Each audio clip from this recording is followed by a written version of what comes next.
I shouldn't have answered the call. I've told myself that 100 times.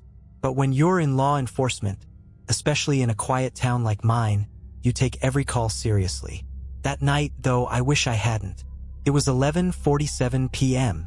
Dispatch came through with a code 16. A disturbance reported near the abandoned Drexel mill. Drexel wasn't just old. It was legendary in the worst way. You know the stories. A worker fell into the gears decades ago, and they couldn't get all the blood out of the walls. Kids dared each other to sneak in, saying they'd seen lights flicker inside at night, heard whispers. Everyone avoided it. But me, I didn't have the luxury. Badge duty, all that. The caller didn't leave much. Just a shaky voice saying, "There's something in there." I grabbed my flashlight, radio, and Glock and drove out to Drexel. It stood like a hulking skeleton in the dark, its shattered windows staring out like empty eyes. My cruiser's headlights barely cut through the thick mist curling around the building. I radioed in. Unit 4 responding. Arrived on scene. No answer. The static on the radio felt wrong. The whole place felt wrong. But I stepped out, crunching gravel underfoot. A single crow squawked from the roof and took off, startled by something unseen. I tried to shake the chill that crawled up my spine. It wasn't cold, but the kind of clammy dread that makes you wonder if you're being watched. I approached the mill. The front doors were chained shut, rusted so badly they looked like they'd snap if you breathed on them. I walked around the side, past weeds tall enough to swallow me whole, until I found a side entrance pried open. That's when I noticed it. The smell. It wasn't just decay. It was sweet and cloying, like rotting meat left in the sun for days. My stomach churned as I ducked through the door. The first thing I noticed inside was the silence. No dripping pipes, no creaking metal, just nothing. My flashlight beam swept over the floor, the machines, the old walls. Dust motes danced in the air, but the silence wrapped around me like a suffocating shroud. And then I heard it. A laugh. It wasn't loud. In fact, it was so faint I almost convinced myself I'd imagined it. But it was there, a deep, guttural chuckle that came from somewhere deep in the mill. "Police!" I called out. My voice echoed back at me, hollow and warped. No response. I moved deeper inside, my hand tightening on the Glock's grip. The laugh came again, followed by a scraping noise, like nails dragging across metal. My flashlight beam caught a glint, a streak of something wet, dark, leading toward a staircase spiraling into the basement. Every instinct screamed to call for backup, but my radio still gave me nothing but static. So, against my better judgment, I went down. The stairs groaned under my weight, the kind of sound that made you think they might collapse at any second. The smell got worse, thick and sickening, clinging to my clothes. When I reached the bottom, my light flickered, as if something was messing with the battery. I slapped it, cursing under my breath. That's when I saw them. Boot prints. But they weren't walking, they were dragging. Long, erratic streaks trailed behind each print, as though whoever made them had been pulling something heavy. Or someone. The trail led to a massive steel door.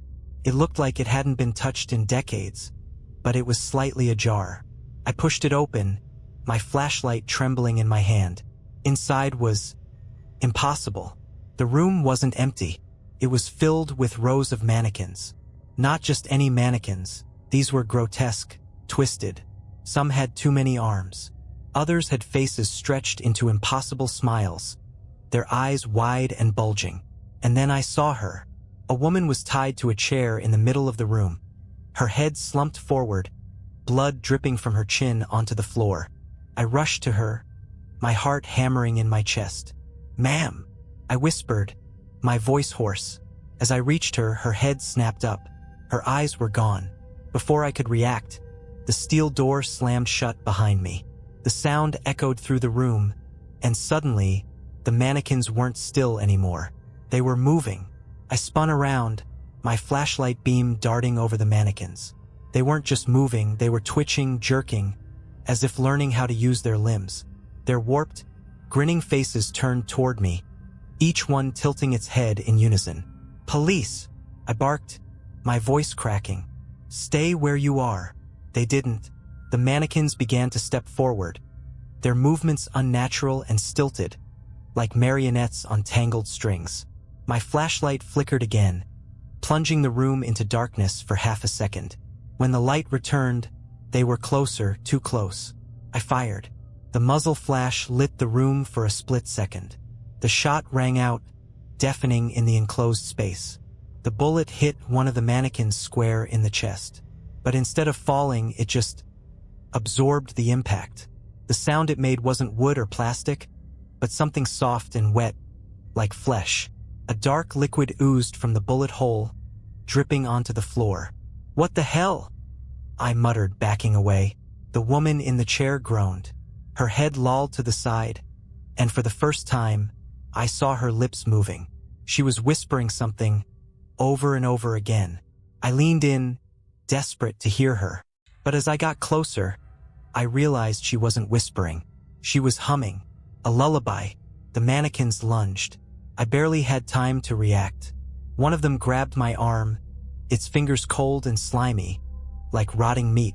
I wrenched free and fired again, the shot shattering its head. But instead of collapsing, the mannequin just stood there, its neck stump tilting toward me as if still watching. Another one swung a jagged, claw-like hand at me, slicing through the fabric of my uniform and drawing blood. I stumbled back, my heel catching on something. I fell hard, my flashlight clattering to the floor. In the dim, flickering light, I saw the woman in the chair sit up straight. Her empty socket stared directly at me as she began to laugh. A low, guttural sound that made my skin crawl. "Why are you here?" she rasped, her voice layered, as if a dozen people were speaking through her. "I'm here to help," I shouted, struggling to my feet.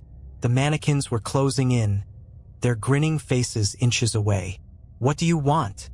Her laugh grew louder, echoing off the steel walls. "Help? No. You're here because it called you." "What called me?" She didn't answer. Instead, she pointed a trembling finger toward the far corner of the room. My eyes followed her gesture, and that's when I saw it. A mirror, but not just any mirror. It was massive, spanning the entire wall, its surface rippling like liquid silver. My own reflection stared back at me, wide-eyed and pale, but there was something wrong. My reflection wasn't moving like I was. It was smiling, couldn't look away. The reflection leaned closer, pressing its hands against the glass, as if trying to push through. Behind it, shadows writhed, shapes moving in the silvery depths of the mirror. The woman's laughter turned into a scream, shrill and ear-piercing. The mannequins froze, their heads snapping toward the mirror in unison. "Run," the woman hissed, her voice barely audible over the cacophony. "Run before it's too late." For once, I didn't need to be told twice. I grabbed my flashlight and bolted for the steel door. It was still shut, but I slammed into it with everything I had. The rusted hinges groaned, and with one final push, it gave way, spilling me into the dark hallway. Behind me, the laughter, the screams, and the sound of shattering glass filled the air. I didn't stop to look back. I sprinted up the stairs, my breath ragged, my legs burning. When I reached the main floor, I could hear something following me. Heavy, wet footsteps, like bare feet slapping against the concrete. I burst through the side door into the night. The mist had thickened, wrapping around the mill like a living thing. My cruiser was still there, its headlights dim in the fog. I threw myself inside, fumbling with the keys, my hands shaking so badly I could barely grip them. The engine roared to life. I slammed the car into reverse, tires screeching as I tore out of the gravel lot. In the rearview mirror, I saw the silhouettes of the mannequins standing in the doorway, watching me leave. But just as I thought I was safe, I noticed something else. My reflection in the mirror wasn't me anymore. It was smiling. I didn't stop driving until I was halfway across town. My hands gripped the wheel so tightly my knuckles ached, and the reflection in the rearview mirror haunted me. The smirk, it wasn't mine. It was too wide, too knowing, as if whoever or whatever was staring back had seen something I hadn't. I pulled into a gas station parking lot, throwing the car into park and scrambling out into the cold night air. My breath came in shallow gasps as I paced in circles, trying to make sense of what had happened. My shirt was damp with sweat, and the cut on my arm stung like fire. It was just an old mill, just a stupid abandoned building, I told myself. But I couldn't shake the feeling that I'd brought something out with me. I glanced at the side mirror on the cruiser. My reflection was still there, perfectly normal now, but I didn't trust it. I avoided looking too long. The radio crackled, snapping me out of my thoughts. Unit 4, report. What's your status? Dispatch's voice came through, calm and professional. I grabbed the receiver, hesitating for a moment. What the hell was I supposed to say? That mannequins attacked me? That there's something in a mirror that's now stalking me? Unit 4 here, I said finally, my voice shaky. Incident at Drexel Mill. Possible break-in. I'll file a report. Dispatch didn't ask any follow-ups, just confirmed and signed off. But I knew that was a lie. I wasn't filing anything. I didn't even know what to write. When I got home, it was nearly 2 a.m. My apartment felt different. The shadows in the corners seemed darker, and the ticking of the old clock on the wall was deafening. I locked the door behind me and went straight to the bathroom to clean the cut on my arm. As I leaned over the sink, I caught my reflection again. This time it was normal, just my tired, haggard face staring back. But as I rinsed the wound, I could feel it watching me. I stood still, breathing heavily, before finally gathering the courage to turn off the faucet and look directly into the mirror. First, nothing happened. It was just me. Then my reflection blinked. I stumbled back, nearly knocking over the towel rack. My reflection leaned forward, placing its hands against the glass. Its expression was eager, hungry. "You can't run," it whispered, its lips moving out of sync with mine. "Not from us." The lights flickered, and in that moment, the reflection reached through. I swear to God, it reached out of the mirror.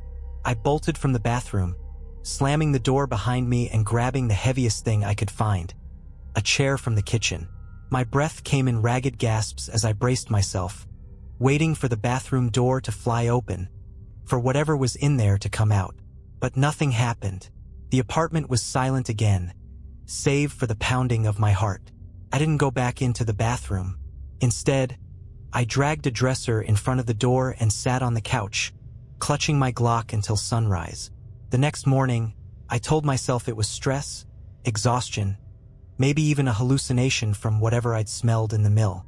I tried to convince myself it wasn't real. But as I was getting dressed for my shift, I noticed something that stopped me cold. The mirror in my living room, the one I'd walked past 100 times, was cracked. Not just cracked, shattered in a jagged, almost deliberate pattern.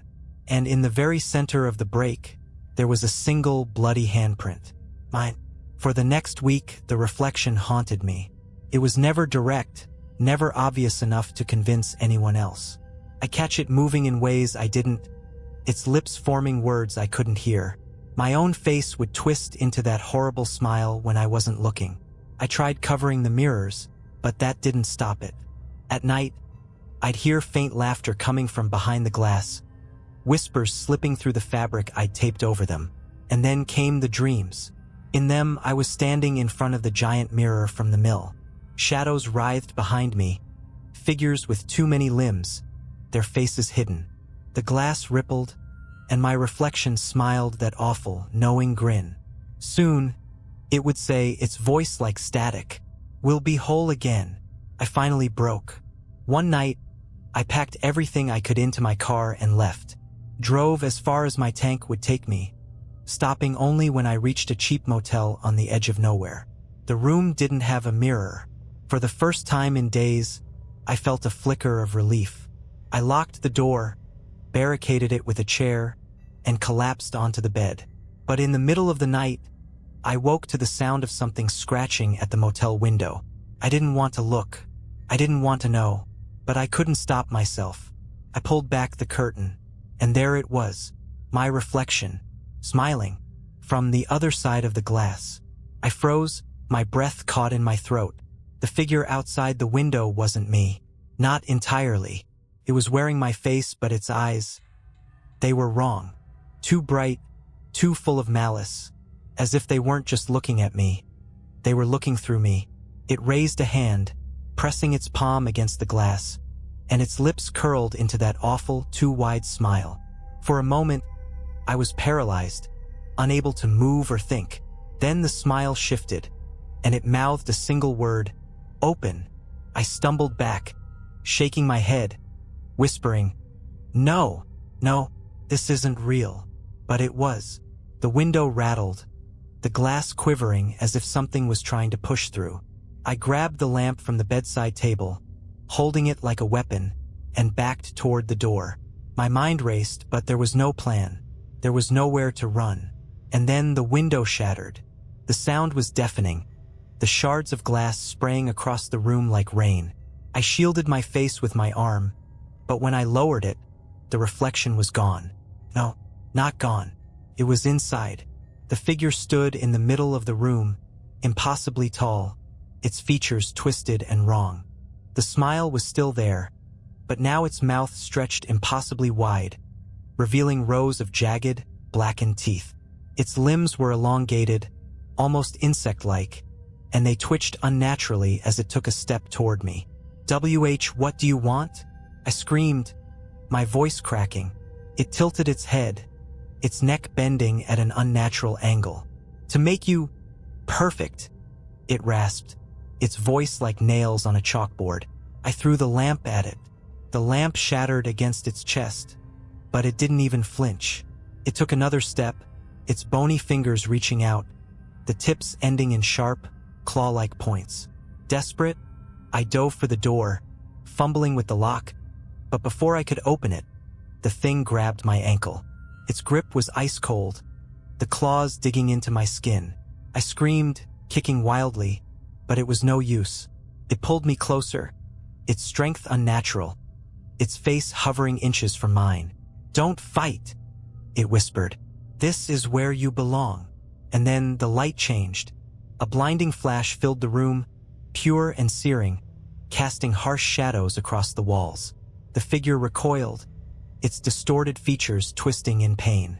It released me, its screech splitting the air, and I scrambled to my feet, clutching my bleeding ankle.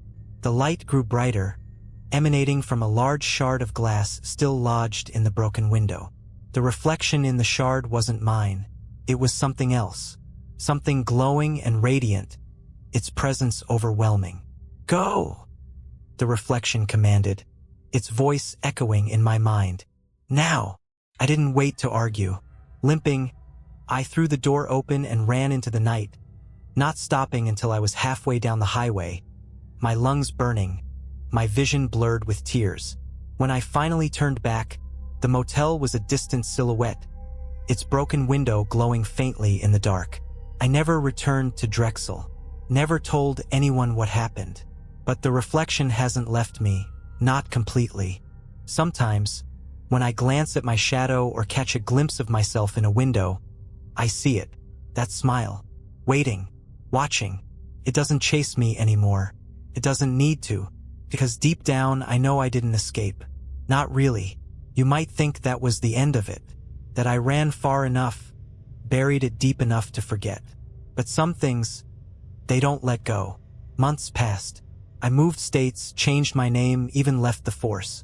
I told myself it was over. I clung to that belief like a lifeline. But the truth? It was only waiting. The first sign came at night. I'd been living in a small cabin I'd rented in the mountains, away from cities, people, and most importantly, mirrors. I'd avoided reflective surfaces entirely. No glass, no windows, not even water that was too still. My life was a string of precautions, all to keep it at bay. But that night I woke up to a sound. It wasn't loud, just a soft tapping, like fingernails against wood. Tap, tap, tap. At first I thought it was a branch against the window. The cabin was old. The trees surrounding it swayed with the wind. But the tapping didn't come from the window, came from inside. I sat up, heart pounding, straining to hear over the silence. The sound came again, closer this time. Tap, tap, tap. The hair on the back of my neck stood on end. I reached for the revolver I kept by the bed, my hands trembling as I flicked off the safety. "Who's there?" I called out, my voice shaking. No response. Slowly, I swung my legs over the side of the bed, my bare feet touching the cold floor. I moved toward the door, the gun raised. The tapping grew louder, more insistent, as if it was coming from all around me. My pulse thundered in my ears as I gripped the doorknob and threw it open. The hallway was empty. The cabin was small, just a kitchen, a bathroom, and a single room. There was nowhere to hide, nowhere someone could be, but the tapping didn't stop. It grew louder, faster, echoing through the walls. I turned toward the kitchen, my gun leading the way. My flashlight beam cut through the darkness, illuminating the countertops, the table, the cabinets. Nothing out of place, nothing at all. And then, out of the corner of my eye, I saw it. A reflection. The glass of the microwave door. I'd forgotten it was there. The black, glossy surface shimmered faintly, catching the dim light from my flashlight. At first, I thought it was just my imagination. But then the reflection moved. It wasn't me. It was standing behind me. I whipped around, firing blindly. The gunshots echoed in the small cabin, the sound deafening. My ears rang as the flashlight beam danced wildly across the walls. But there was nothing there. The tapping stopped. My breathing was ragged, my hands trembling as I lowered the gun. The cabin was still again, the silence almost suffocating. I turned back to the microwave door, my flashlight illuminating its surface. The reflection was gone, but etched into the glass, in jagged, crooked letters, were 3 words: "You can't hide." I didn't sleep that night, or the night after. The reflection didn't appear again, but the message in the glass remained. No matter how much I scrubbed, no matter what I tried, the words wouldn't fade. The next day, I packed what little I had and left the cabin behind. I drove for hours, the highway stretching endlessly ahead of me. Every reflective surface felt like a threat: the side mirrors, the rearview mirror, even the gleam of my phone screen.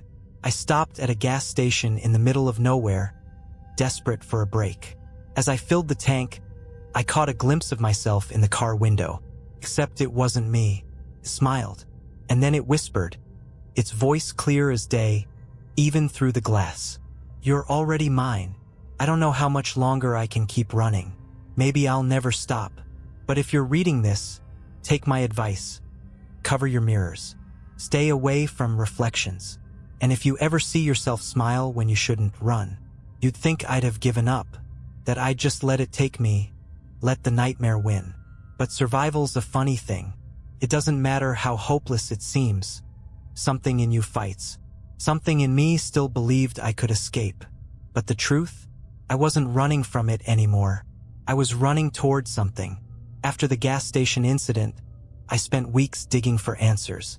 Libraries, old police archives, fringe internet forums, the kind of places no sane person spends their time.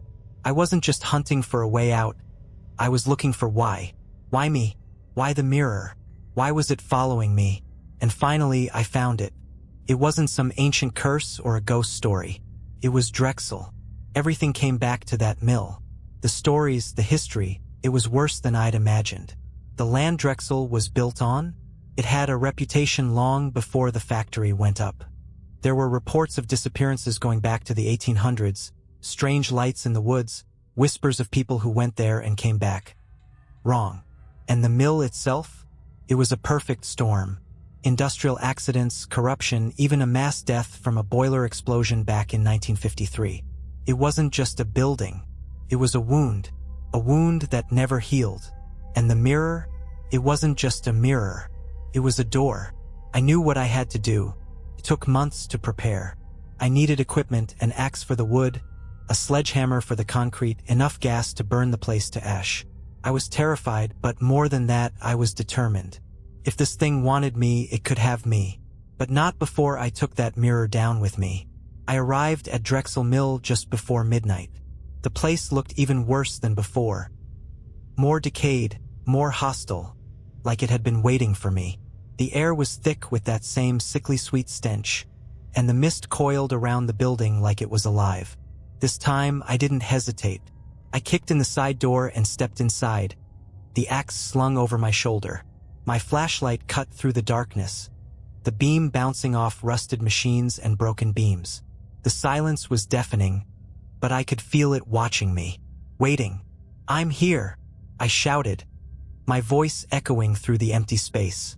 "Come and get me." Nothing answered, not at first, but then, from deep within the mill, I heard it. Laughter. I followed the sound, gripping the axe so tightly my knuckles ached. It led me down the same path as before, past the stairs, through the hallway to that cursed steel door. This time it was wide open, as if inviting me in. The room beyond was exactly as I remembered. Mannequins frozen in twisted poses, the air thick with decay. And there, at the far end, was the mirror. It was larger than I remembered, its surface rippling like liquid, its glow pulsating faintly. My reflection stood in it, smiling that horrible, knowing smile. "Welcome back," it said, its voice dripping with mockery. I didn't respond. I hefted the axe and marched forward, my heart pounding in my chest. The mannequins didn't move this time. They just watched, their grinning faces turned toward me. When I reached the mirror, my reflection tilted its head, studying me. "You think you can destroy me?" it asked, laughing softly. "You don't understand, do you? I'm not trapped here. You are." "Not for long," I growled, and swung the axe with everything I had.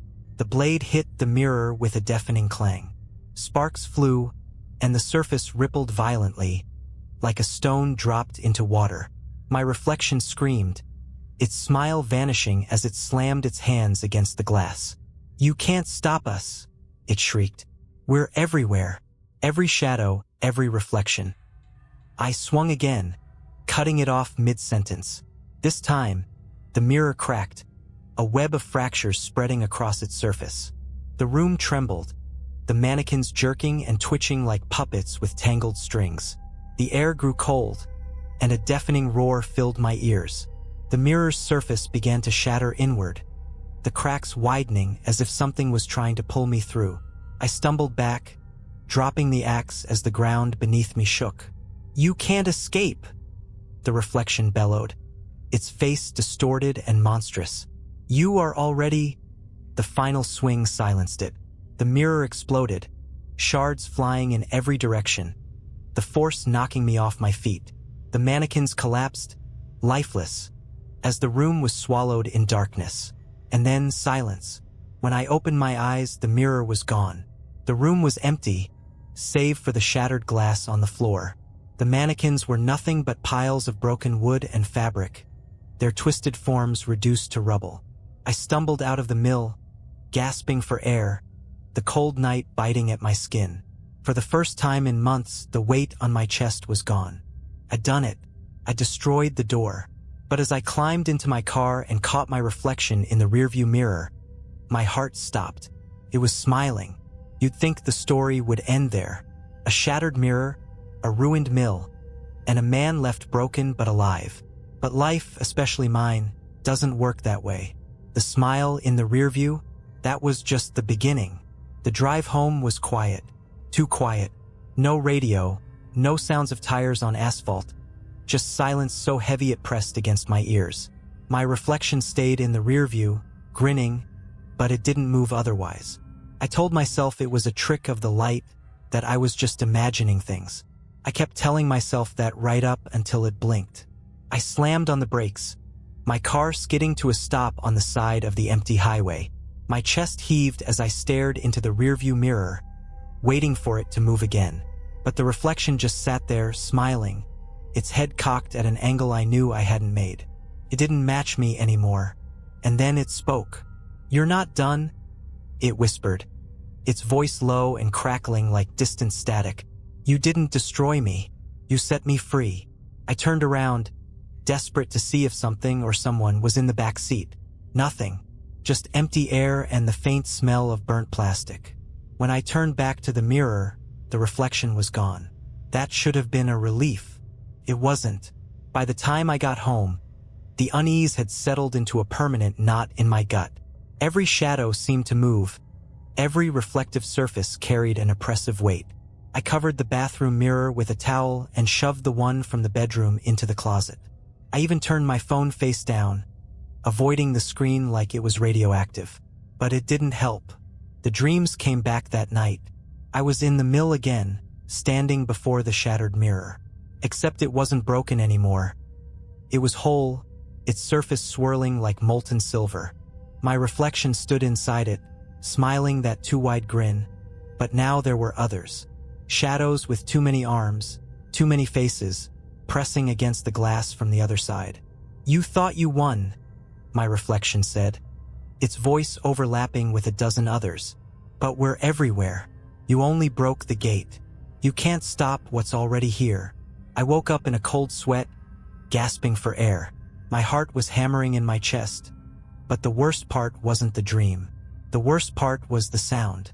A soft tapping, coming from the covered mirror in the bathroom. I didn't move, didn't breathe. The tapping grew louder, more insistent, like nails on glass. My mind screamed at me to stay in bed, to pull the covers over my head like a scared kid. But something else, a deeper, primal instinct, forced me to get up. I grabbed the baseball bat I kept by the door and crept toward the bathroom. The tapping stopped as I got closer, the silence stretching out until I could hear my own heartbeat. With one trembling hand, I reached out and pulled the towel down. The mirror was blank, just an ordinary piece of glass, showing nothing but my pale, exhausted face.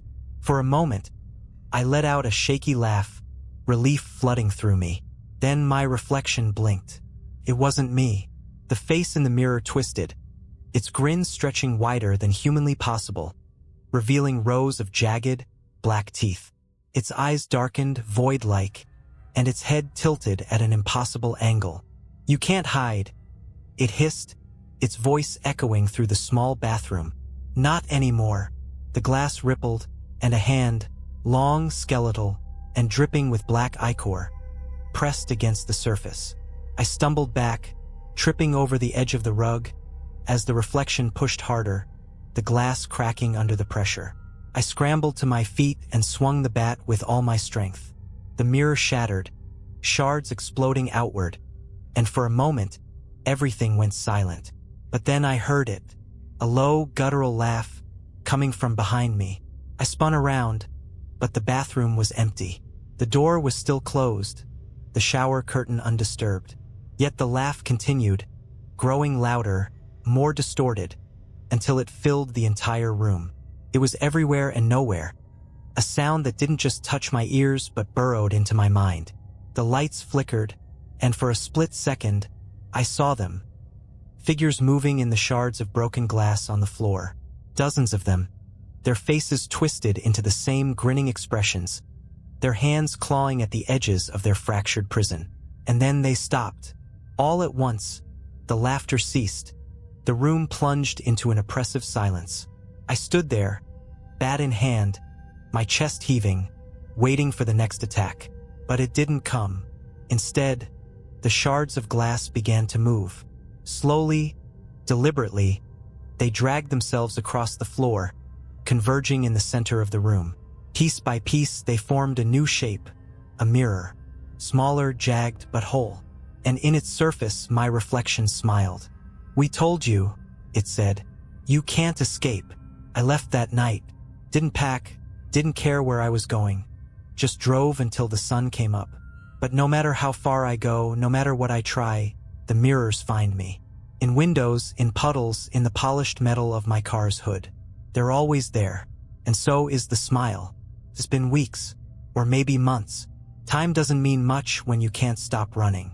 Every motel, every gas station, every fleeting moment of sleep is haunted by that smile. It's not just in mirrors anymore.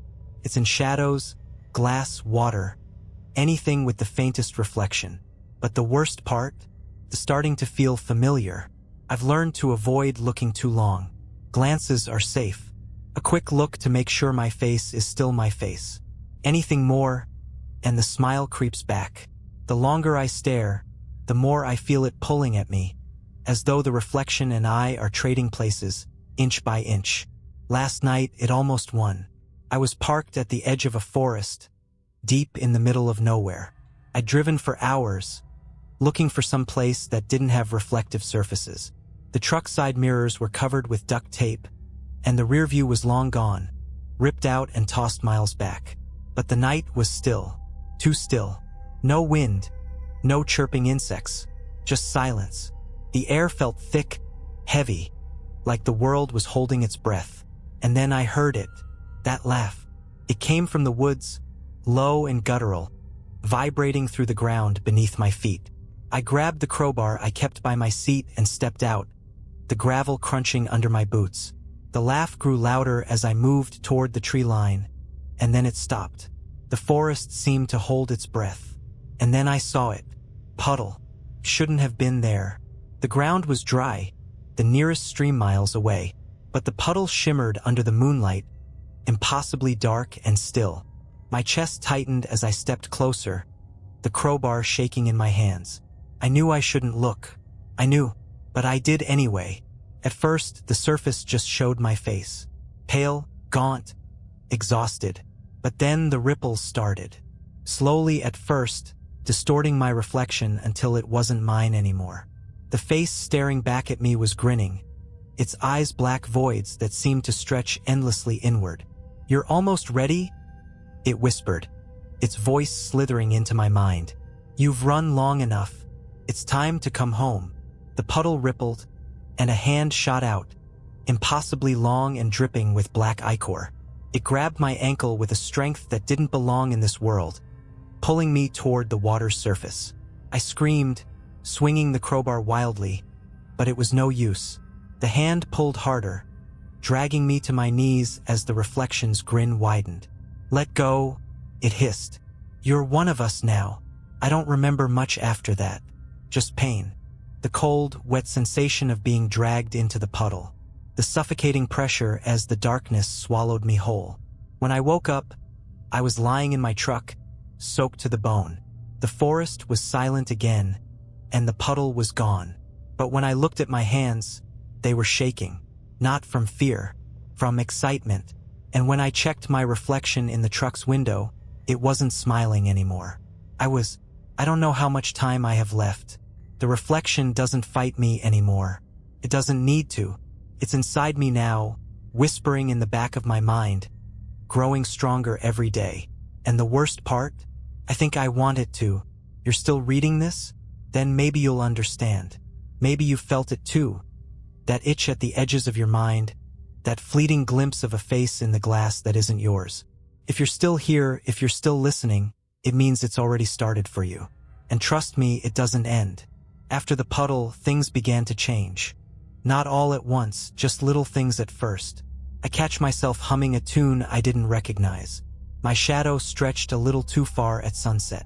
And the smile, oh God, the smile. I didn't have to look in mirrors to see it anymore. I could feel it, pulling at the corners of my mouth, like a mask I couldn't take off. Strangers noticed too. In gas stations, diners, rest stops, they'd give me strange looks, whispering behind my back. "What's wrong with him?" they'd ask. "Why is he smiling like that?" But the thing is, I wasn't smiling. Not yet.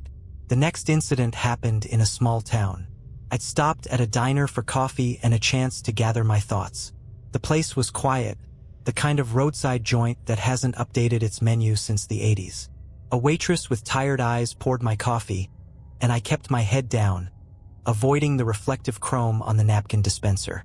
But as I stirred the coffee, I noticed something in the black surface of the liquid. It wasn't my face looking back. It was someone else's. No, not someone. Something. Its grin stretched wide, too wide, its teeth jagged and wrong. Its eyes locked onto mine, and in that moment, I felt it. A cold hand pressing against my chest, its voice slithering into my mind. "Almost there," it whispered. The mug shattered in my hands, coffee splashing across the table. The waitress ran over, her concern genuine, but her words made my blood run cold. "Sir, your smile. It's terrifying." I left the diner without paying, my hands shaking as I gripped the wheel of the truck. The words of the waitress repeated in my head, over and over. I caught a glimpse of myself in the side mirror, and what I saw made me slam the brakes in the middle of the road. It wasn't just a smile anymore. It was a rictus. The corners of my mouth stretched too far, splitting the skin, the dried blood crusting over like cracks in porcelain. My teeth were sharper, my gums dark and receding. But the worst part was my eyes. They were changing. The whites were fading, replaced by an inky blackness that seeped outward, like ink spilled on paper. I reached up to touch my face, but the moment my fingers brushed the smile, a jolt of pain shot through me, freezing me in place. That night I couldn't sleep. The whispers were louder, crawling inside my head like insects. I tried to drown them out with music, the static of an old radio, even screaming into the void of the night. But nothing helped. And then, as the clock struck midnight, the mirror on the motel wall began to hum. I hadn't even noticed it before, hidden behind the dusty curtains. But now it was alive, its surface rippling like water, the hum growing louder and louder until I couldn't stand it anymore. I tore the curtain down, prepared to smash the mirror to pieces. But when I looked at it, I froze. It wasn't my reflection staring back. It was me, the me I used to be, the real me. No smile, no blackened eyes, just me. Help me, it begged, its voice raw and desperate. You're not too far gone. Not yet. The whispers in my head screamed, 1,000 voices shouting in unison. My hands trembled as I reached out, my fingers brushing the cold glass. For a moment I felt hope, and then the reflection smiled. Its face twisted, the skin tearing as the grin stretched impossibly wide. Its eyes turned black, void-like, as it leaned forward, pressing its palms against the glass. You're already mine, it hissed. There's no escape. The glass shattered, and everything went dark. I woke up in the truck, my head pounding, my clothes soaked with sweat. The motel was gone, replaced by a stretch of endless highway. I don't know how I got there. I don't know how much time has passed. But I know one thing. It's not trying to take me anymore. Just waiting for me to let go. And the truth? I don't know if I can hold on much longer. You've made it this far. I admire that, I really do. But here's the thing, they want me to keep talking. To keep telling you the story. You think this is entertainment, don't you? Just another spooky tale to pass the time. But you don't realize. Every word brings it closer. Every sentence lets it grow. It's been days since the motel. Or maybe weeks. I don't know anymore. Time doesn't feel real. Not when every reflection feels like a doorway. Every shadow a trap waiting to snap shut. The highway stretches endlessly, the landscape blending into itself. Gas stations, diners, motels. I keep driving because stopping feels like giving up. But the truth? It doesn't matter how far I go. It's already here. The whispers have changed. They're not just voices now. They're memories or things that feel like memories, but they aren't mine. I see flashes of lives I've never lived. A man staring into a mirror, his face splitting into a smile as blood pours from his eyes. A child reaching into a puddle and never coming back. A woman whispering, "I see you," to her own reflection moments before it drags her through. Each vision leaves a piece behind, like a splinter lodged in my brain. I don't know what's real anymore, but one thing is clear. This isn't just about me. It's about us. 2 nights ago, I stopped at a diner. I don't know why. Maybe I was hungry, maybe I just wanted to feel human for a little while. The place was nearly empty, save for a trucker nursing a cup of coffee at the counter and a waitress with tired eyes. I took a seat in the corner, my back to the wall, my eyes scanning every reflective surface. Chrome napkin holders, the windows, even the glossy surface of the ketchup bottle, I avoided them all. The waitress brought me coffee without a word. Her hands shook as she set the cup down, her eyes darting to my face. "You okay?"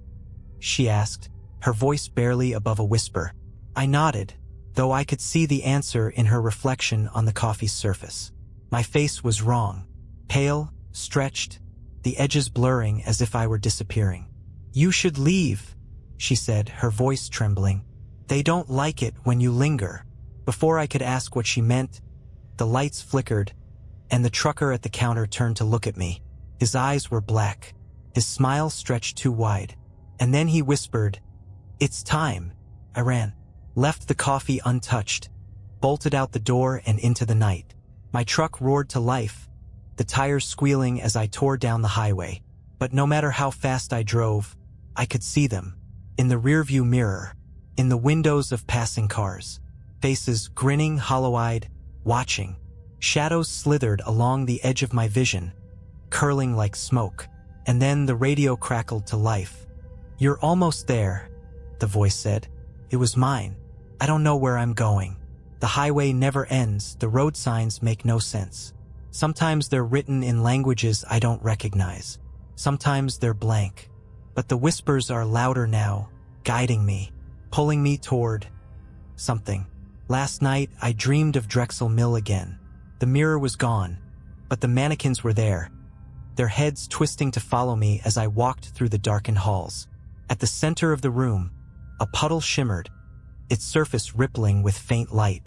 And when I looked into it, I didn't see myself. I saw you. You're part of it now, you know. You've read this far. You've seen the signs.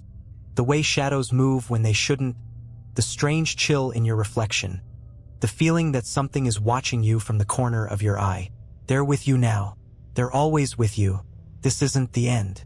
Not for me and not for you. Because the truth, the mirror doesn't need you to look into it. It just needs you to see. This is it. The final entry.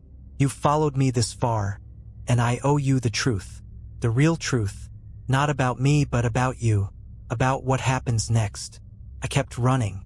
Miles, days, maybe even years, who knows? But eventually the highway ended. It just stopped. One moment there was asphalt stretching into infinity. The next, nothing but a thick fog rolling over cracked pavement.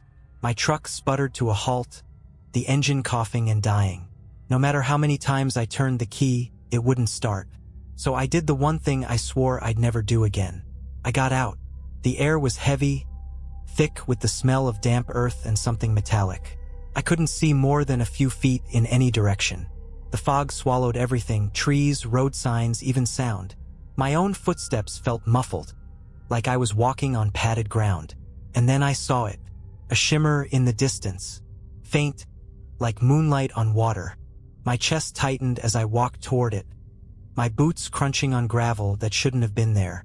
The shimmer grew brighter, resolving into a familiar shape. A mirror. This one wasn't like the others. It wasn't warped or cracked or bleeding light. It was clean, perfect, reflecting me with crystal clarity. But the reflection wasn't smiling. It was crying. "Why are you doing this?" I whispered, my voice breaking. The reflection shook its head, tears streaming down its face. "You still don't get it, do you?" it said, its voice trembling. "This was never about us." "What do you mean?" I asked, my hands trembling as I reached out to touch the glass. It leaned closer, its forehead pressing against mine through the surface. "You let it in," it said. "You let them in." Before I could respond, the glass rippled, and the reflection smiled. Not a grin, not a rictus, just a sad, knowing smile. "Run," it said, its voice barely above a whisper. "Run while you still can." And then the glass exploded. I was thrown back, the shards cutting into my skin. The fog swirled around me, dark shapes coalescing in the mist. Figures with too many arms, too many eyes, their smiles stretching impossibly wide. "You can't leave," they whispered in unison, their voices echoing in my head. "Not now, not ever." I scrambled to my feet, blood dripping from my arms, and ran. I don't know where I was going. There was no road, no signs, just endless fog. But I ran until my legs gave out, collapsing onto the cold, damp ground. And when I looked up, there it was again. Another mirror. This time I didn't hesitate. I picked up a rock and smashed it, the shards scattering into the fog. The figures screamed, their voices shrill and deafening, but they didn't stop. Another mirror appeared and I destroyed it. Then another and another, but they kept coming. For every mirror I shattered, 2 more took its place. The reflections multiplied, their grins growing wider, their whispers louder. You can't destroy us, they said. We are everywhere. And then I understood. This wasn't about fighting. It wasn't about running. It was about letting go. So I stood there, surrounded by mirrors, and I stopped. Stopped swinging, stopped screaming, stopped running. The fog grew still, the whispers fading to silence. The mirrors stopped multiplying, their surfaces dark and still. And then, for the first time, I smiled. Not their smile. Mine. I don't know where I am now. The fog is gone, and the mirrors are silent. I can still feel them watching, but they don't chase me anymore. Maybe I've become one of them, or maybe I've finally escaped. But if you've made it this far, there's one thing you need to know. This isn't just my story. It's yours too. Because every time you see your reflection, every time you catch a glimpse of something in the corner of your eye, you'll wonder. And when you smile, you'll know.